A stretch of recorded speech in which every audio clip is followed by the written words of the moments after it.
Hello everyone. In today's video, I shall be talking on Christopher Marlowe's Edward II. It is basically an introductory lecture to the tragic drama written by Christopher Marlowe. And my name is Nabarun Ghosh. I am working as an assistant professor in the Department of English, Jagjivan College, Veer Kumar Singh University, Ara. Friends, in my previous video on Christopher Marlowe, I have already talked about the life and works of Christopher Marlowe. He had a very short literary career because he died at the age of 29 only. In the short literary career, he had written Tamberline the Great, which is divided into part 1 and part 2, and he wrote Dr. Faustus, which many critics consider his magnum opus, although some other critics think that Edward the Second is his masterpiece. And The Jew of Malta, it influenced Shakespeare's Merchant of Venice, where we see the character of Barabbas is quite similar to the character of Shylock in The Merchant of Venice. And of course, Edward the Second, which is the topic of discussion in today's video. So far as the sources of this play, Edward II, is concerned, the major part of the story is based on Raphael Holinshed's Chronicles. The major historical events such as the conflict between the king and his barons, king's friendship with Gaveston, the murder of Gaveston, the revolt of Queen Isabella, and Queen Isabella's love affair with younger Mortimer, all these events are depicted in the play as it is. And Edward II's ultimate defeat and his murder is also a historical fact. These things are depicted in the play as these things are taken from Holinshed's Chronicles. The Edward II is also based on John Stow's Annals of England. The influence of John Stow's Annals of England can be seen in the brutal treatment of the captured king. By the end of the play, we will see that Edward II is captured by younger Mortimer and his fellows, and Edward II was treated very brutally, and this is based on John Stow's Annals of England. And the next source is Robert Fabian's Chronicles. The satirical verse or the jig quoted by the Earl of Lancaster in Act 2, Scene 2 is based on Robert Fabian's Chronicles. So far as the plot and characters are concerned, here I have mentioned in this slide the major characters and the minor characters of the play. Not all the characters' names are mentioned here, but some of the important characters are mentioned here. As the plot goes on, let me read out the story. Piers Gaveston, in exile from England in his native France, receives a letter from his friend and probable lover, Edward II. Actually, it is believed that Edward II and Gaveston, his friend, has an homosexual relationship between them. Okay, upon the death of his father, Edward II has been newly crowned King of England, and in his letter, he reveals that he has revoked Gaveston's banishment and wants his favorite, that is Gaveston, to come and share his own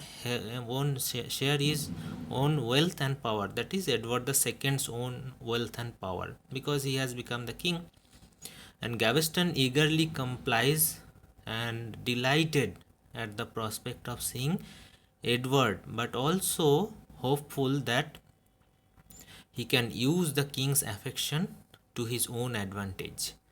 Tensions begin to surface, however, even before Gaveston makes his return to England.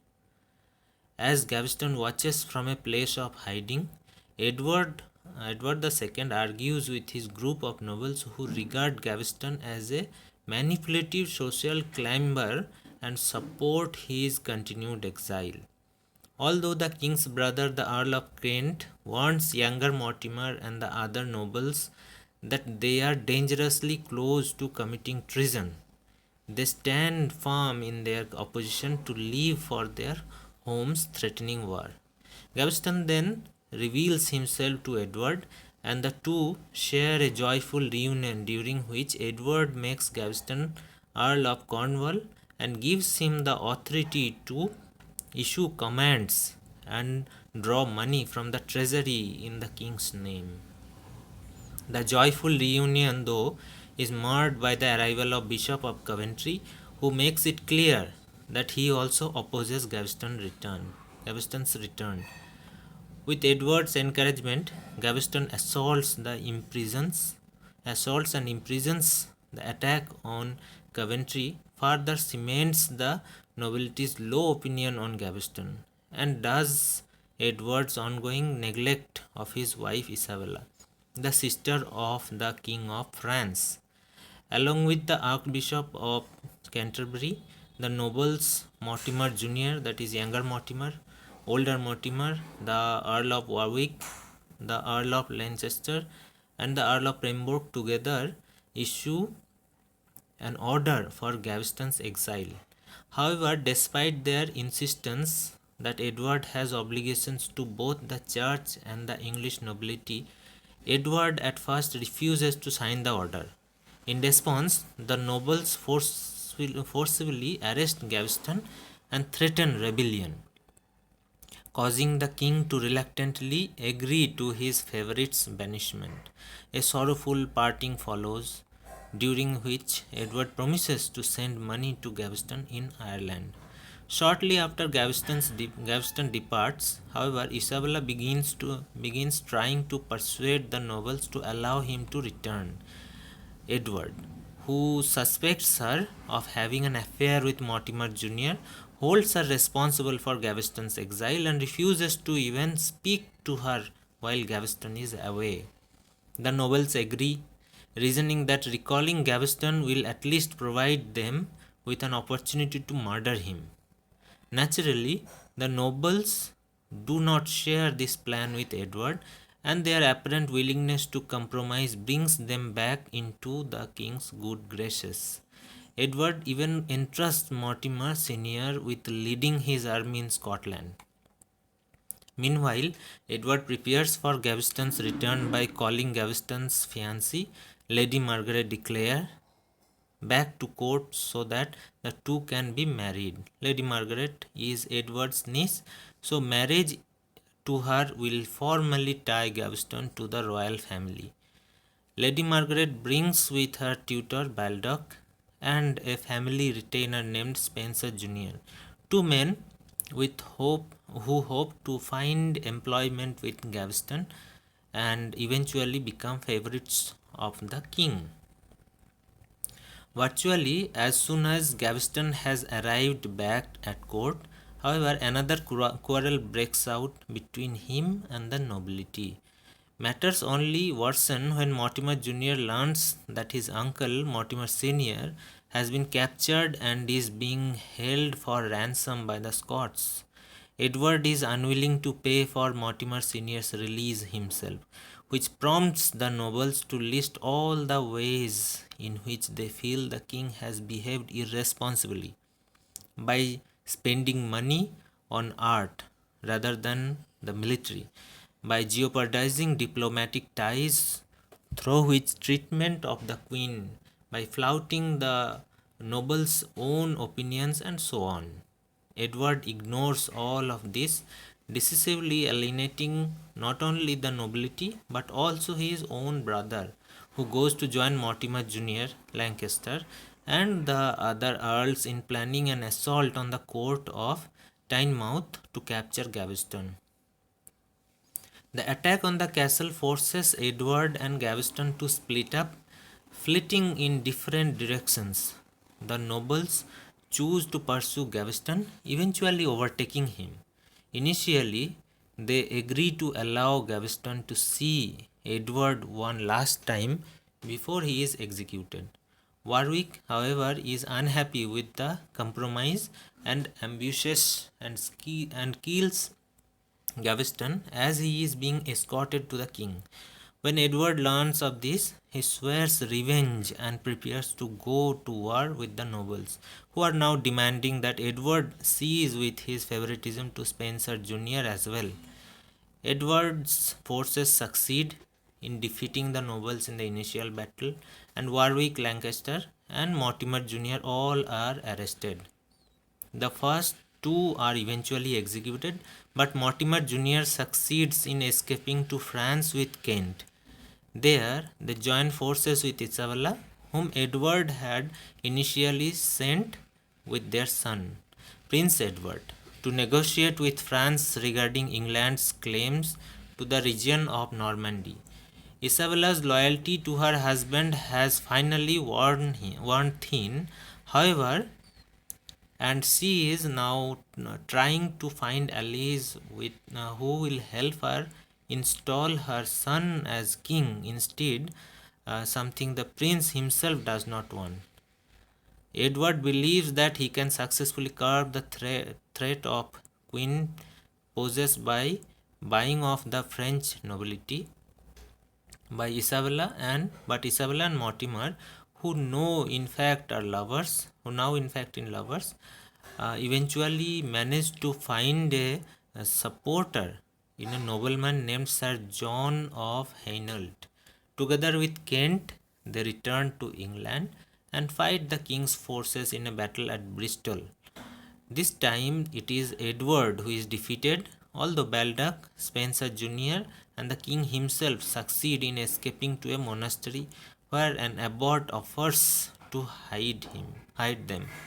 A man who works as a mower, however, betrays their whereabouts and all three are arrested. Spencer Jr. and Baldock are taken off to be executed, while Edward is imprisoned in Kenilworth under the guard of the Earl of Leicester. Together with the Bishop of Winchester, Leicester manages to persuade Edward to surrender his crown.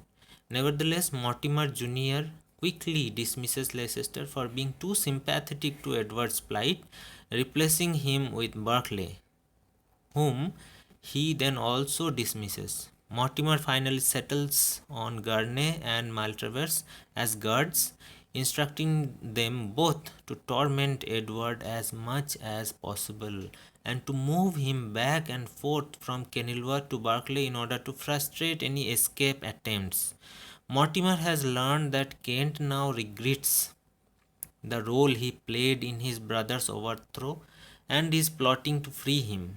Gurney and Maltravers comply with these instructions, mocking Edward and apprehending Kent when he tries to make contact with his brother.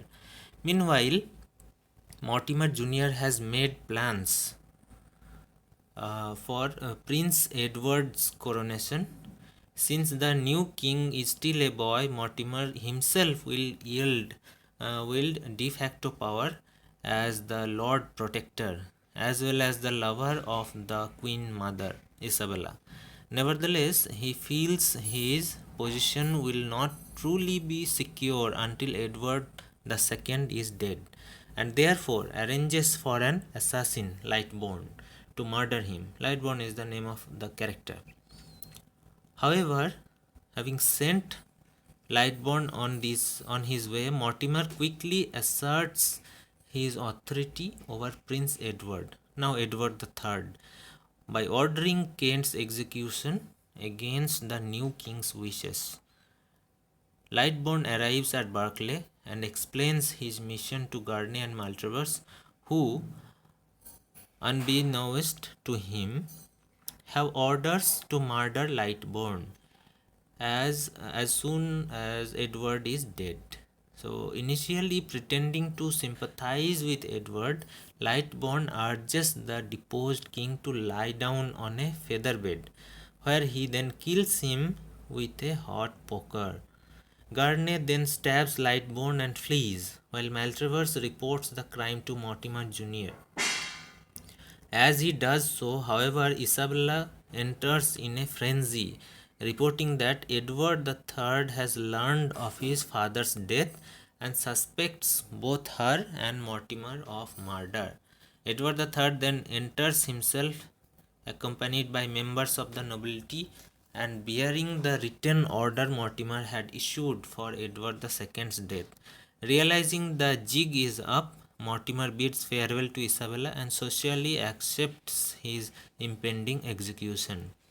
Isabella herself continues to plead with her son but is ultimately unsuccessful. Edward III orders her imprisonment until he can learn whether and how she was involved in his father's murder. Finally, he orders a hearse to be prepared for Edward II, on which he places the severed head of Mortimer. That's how the story ends. And so far as the historical aspects of this story is concerned, it is considered as the first great historical play in English. There was an increased interest in historical plays among the spectators of the then time, and this play, Edward II, covers the time of Edward II from 1307 to 1330. And Marlowe does not make any modification to the main course of the story. However, he lets the characters speak for themselves and allows the spectators to frame their own judgments. So far as the historical facts are concerned, weakness of the king, unfaithfulness of the queen, her love affair with the younger Mortimer, these things are all depicted as it is, as I have mentioned earlier.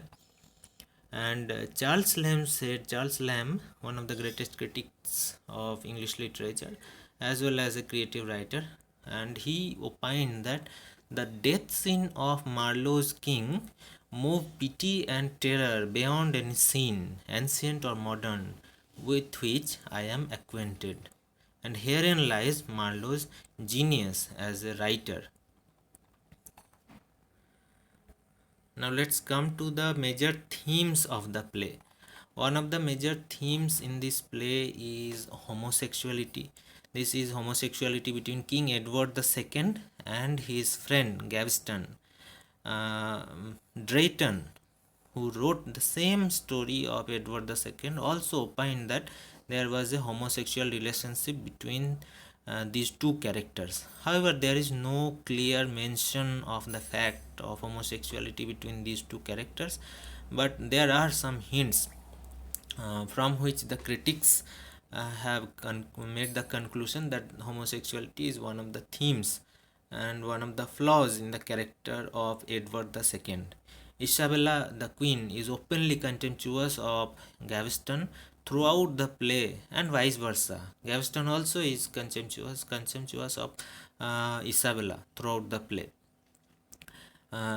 She indulges herself in a sexual relationship with younger Mortimer, and Edward II brings everything at stake for the accompaniment of Gaveston. So these are the clues from which critics have concluded that there is some homosexual relationship between the King Edward II and Gaveston. Another theme is the theme of Machiavellianism. Machiavellianism actually is taken from Machiavelli's great work, The Prince. This is a 16th century political treatise by Italian diplomat and the political theorist Niccolo Machiavelli. And among Machiavelli's ideas stated in The Prince was that the idea that desire to gain possessions is truly a very natural and normal thing, and when those men gain possessions who are able to do so, they will always be praised and not criticized. So whatever means can be taken to possess something, that was the idea. Machiavelli offered three methods that should be followed to govern the new occupied territories. The first is to destroy them, and the second is to go there in person to live, and the third is to allow to pay a tribute and creating an oligarchy there that will keep the state friendly towards you. So these are the three criterion which were mentioned by Machiavelli in his The Prince, in his work The Prince. Machiavelli wrote The Prince as a guidebook for maintaining the political unity of Italy. However, his ideas symbolize immoral aspirations to power, as I have mentioned just now. So the path or the way by taken to achieve this power was immoral. The influence of Renaissance can be seen in Marlowe's implementation of Machiavellianism in the play. It is the influence of Renaissance because this work was written in Italy, and this because of the European Renaissance, this work came as an influence to Marlowe.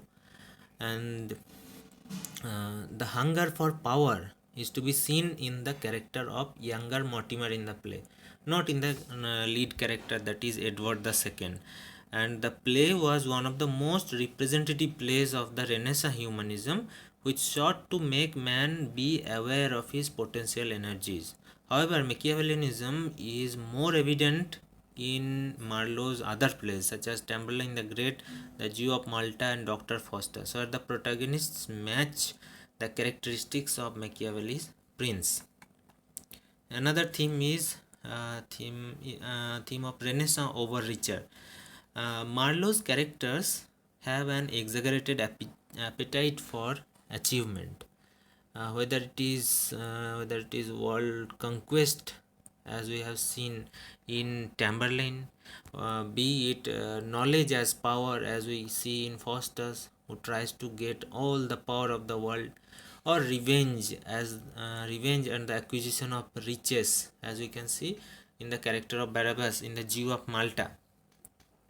And these characters were togetherly taken by Harry Levin and who called these characters as the Renaissance overreacher, because they tried to reach beyond their ability, and ultimately they are crushed by the power structure. Marlowe's characters have an exaggerated appetite for achievement, whether it is world conquest, as I have mentioned in the Tamburlaine's character, or knowledge and power in the Faustus's character, or the acquisition of money in the Barabbas's character. And in Edward II, it is the acquisition of the throne and the Queen of England, which is to be seen in the character of younger Mortimer, not in the character of Edward II, the protagonist. So far as the symbols in this play is concerned, the name Lightborn is an example where we can find symbolism, and he is the person who kills Edward II. This character was invented by Marlowe. Actually, it was not there in the history and the chronicles of Holinshed. The name Lightborn is a direct translation of Lucifer, the devil, and this name connects the play with Dante's Inferno and Marlowe's own play, Dr. Faustus, where Faustus also brings Lucifer from hell by his necromancy to get enormous power. So the name Lightborn serves as a symbol to these things. And the symbol of sun is also there. Sun was the symbol of Renaissance, as it was believed, and Edward II is often compared to sun in the play by Christopher Marlowe, and Gaveston tried to control the sun and throughout the play, and this symbolizes Gaveston's intention to control power of England. Third symbol, as I have mentioned here, is plants and trees. Plants and trees symbolize the flourish of a country, and a mower is the one who finds Edward and who betrays Edward II by telling the whereabouts of Edward II when he was trying to flee away from the younger Mortimer's army. And this symbolically suggests that pruning and weeding out of the bad ruler, as a mower cuts the branches of plants in order to look it beautiful. In similarly, the plants and trees is symbolized in the character of Edward II, who has been pruned by the mower so that the country can flourish again. So these are the few points that I wanted to make in this video, and this video is based on some of the sources, the links of which I have given in the description box. Thank you very much for listening.